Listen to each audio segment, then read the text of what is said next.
کہ آغا جعفر مجتہدی ایک واقعہ نقل کرتے ہیں، فرماتے ہیں ایک انسان کی زندگی میں بڑے مسائل تھے، مشاکل تھے. کسی خاتون نے آ کے ان سے کہا کہ اب دیکھیے چھوٹی سی خطا بھی انسان کو کہاں لے جاتی. کہا کہ شوہر نے کہا کہ قبلہ جو میری بیوی ہیں ان کے سر کا درد نہیں جا رہا، مطلب اتنے دنوں سے ہر دوائی کھا لی لیکن سر درد ختم نہیں ہو رہا.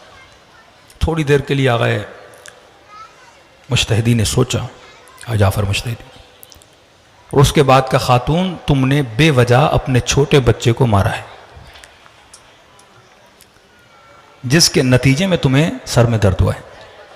اب جا اس بچے کے دل سے جو رنجش ہے وہ نکال. وہ باپ کہتا ہے میں ماں کے ساتھ بچے کو لے گیا، 4 کھلونے دلائے، 4 چیزیں دلائیں. جب بچہ راضی ہوا اگلی رات اس خاتون کے سر کا درد کیا ہو گیا؟ ختم ہو گیا.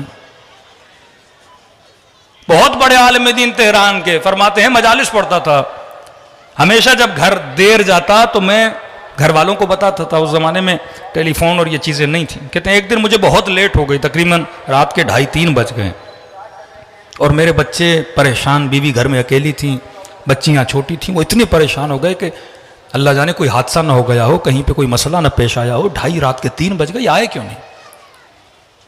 کہتے ہیں وہ انہوں نے نہ کھانا کھایا نہ وہ سو پائے، یعنی ایک عجیب ڈپریشن اور ٹینشن میں پوری فیملی. کہ کیا ہوا، کوئی حادثہ، کوئی ایکسیڈنٹ تو نہیں ہوا؟ کہیں سے پتہ بھی نہیں لگ رہا جناب کہاں ہیں.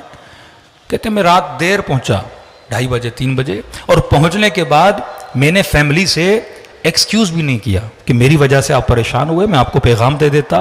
میں نے یہ بھی نہیں بتایا مجھے دیر کیوں، کیونکہ تھکا ہوا تھا، سیدھا جا کے میں سو گیا.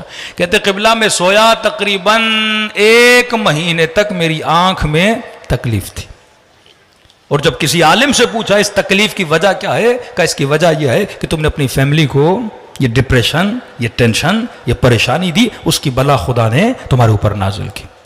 تبھی اہل بیت فرماتے ہیں اگر بلائیں بھی آئیں تو خدا کا شکر ادا کیا کرو. بلا مومن کے لیے ہے، اس بلا میں بھی نعمت ہے. کیونکہ اگر بلا نہ آئے، 3 چیزیں معصوم فرماتے اگر خدا زندگی میں نہ دیتا تو انسان کبھی اللہ کی عبادت نہ کرتا.